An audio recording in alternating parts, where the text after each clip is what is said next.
Bueno, lo primero que hay que decir es que la aparición del producto que revolucionó el mundo de la sexualidad, que es la Viagra en el año 1998, y la subsecuente aparición de otros productos similares o familias del sildenafil, que es como el nombre farmacológico de la Viagra, conllevó a una revolución en la parte sexual.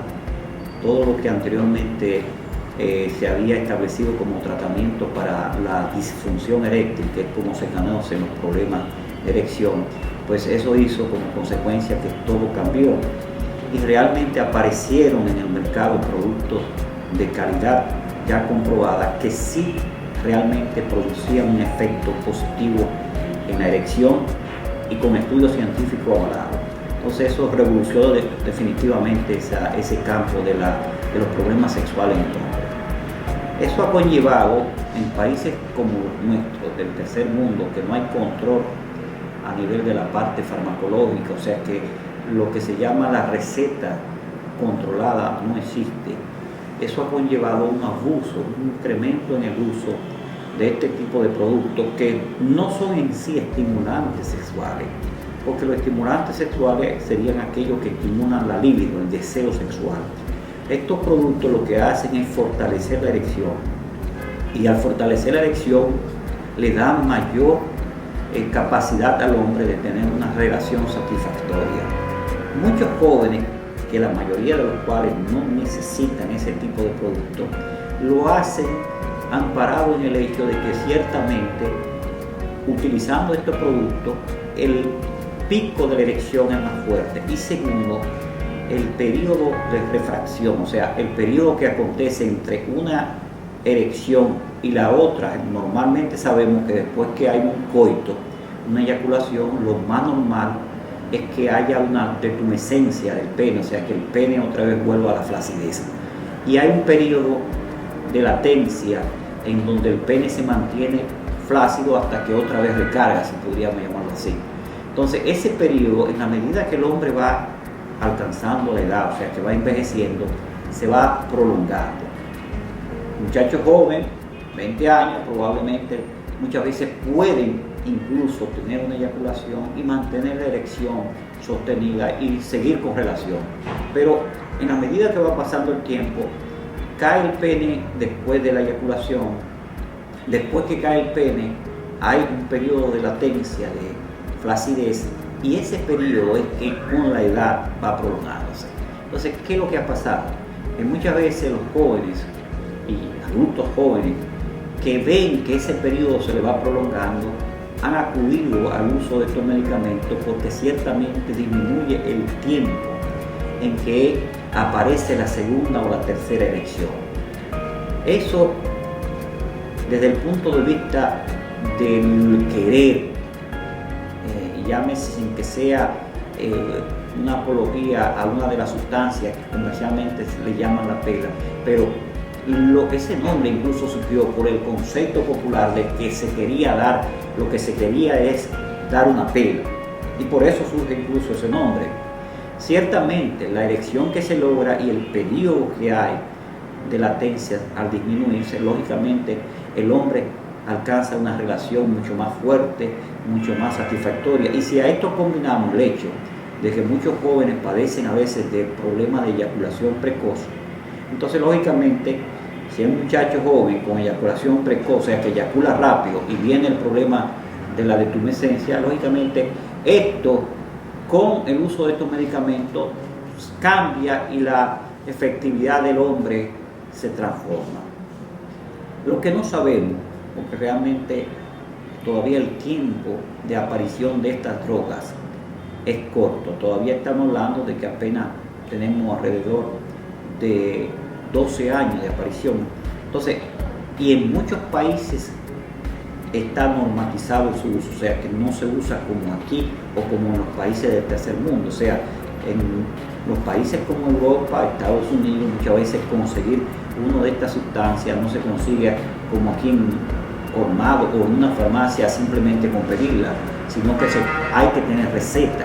Entonces eso hace que esa juventud de esos países no tienen acceso tan frecuente a usar estos medicamentos como los tenemos aquí. Entonces los estudios que hay todavía no son confiables y no tienen el tiempo necesario para saber el efecto perjudicial que puedan tener los medicamentos para los jóvenes. Porque un hombre que lo necesite ha sido la maravilla, ha sido la panacea, la solución. Un hombre que realmente lo esté necesitando.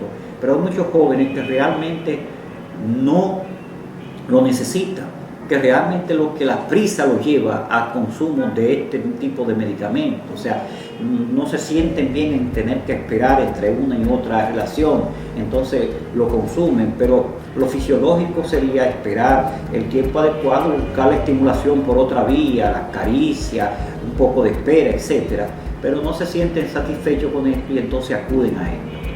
Desgraciadamente, como le digo, no hay ahora mismo estudios que digan qué efecto secundario va a tener esto. Ahora, un dato sí hay, y eso existe en la mayoría de los medicamentos. En la medida en que usted consume medicamentos y se habitúa a ello, no es que usted se haga adicto en sí, porque la adicción depende de que la existencia de una droga narcótica. Usted se hace adicto a una droga narcótica y ninguno de estos productos es narcótico, pero si se llama dependencia o hábito, e incluso hábito hasta mental. ¿Por qué? Porque muchas veces si tú te habitúas a tomar esta pastilla, muchas veces innecesaria, llegará un momento en que si tú no la tomas, tú no te vas a sentir capaz de, y mentalmente te va a bloquear. Y el sexo en el hombre depende mucho de la parte mental. Si mentalmente estamos bloqueados, la erección no se ejecuta o se ejecuta de manera inadecuada, que no es satisfactoria. Entonces, puede haber, con el uso indiscriminado, un hábito que a la larga perjudica a ese joven. Puede haber, todavía no está comprobado, que con el tiempo la dosis que necesite sea mayor, porque puede ser que al principio necesite poca dosis, pero en la medida que se va habituando, acostumbrando, el mismo organismo va necesitando mayor dosis para lograr el mismo resultado. Y puede hacer también crear una dependencia tal que pueda afectarle a un joven de, supongamos que comience a tomarlo de 25 años, 30 años, por ejemplo. Ya cuando llegue a tener 10 años de consumo, probablemente va a crear una dependencia tal que normalmente a esa edad no debería tenerla. Es normal que para un hombre ya 50, 45, 50, 60 años, es normal que en algún momento la use y la necesite, y está bien, para eso llegó, y es bueno, porque la salud sexual no debe verse como un problema de macho, que no eres macho, sino también un problema de salud. O sea, estos medicamentos son buenos y cuando se usan adecuadamente es correcto usarlos, porque estos medicamentos han venido a hacer un tratamiento para un problema que realmente existe y existía antes y no tenía medicamentos, que era el problema de la enfermedad sexual en el hombre. Entonces, vuelvo y te digo, o sea, cuando se usa adecuadamente es muy correcto, pero es preocupante, muy preocupante el abuso, como en todo. El abuso de cualquier medicamento es preocupante. Por ejemplo, pongamos un ejemplo. A nadie que no tenga diabetes se le ocurriría tomar pastillas para la diabetes, sencillamente porque no debe tomarla, no es diabético. Usted no le daría pastillas para la presión a nadie si no sufre de presión arterial. Entonces, esto es lo mismo. La parte sexual no debe verse como un problema de macho, es un problema de salud. Si un hombre no padece de problemas de disfunción eréctil, lo recomendable, lo adecuado es que no se consuma este tipo de medicamento y solamente lo consuma en el caso que sí lo necesite. Ahí sí es adecuado usarlo de manera correcta.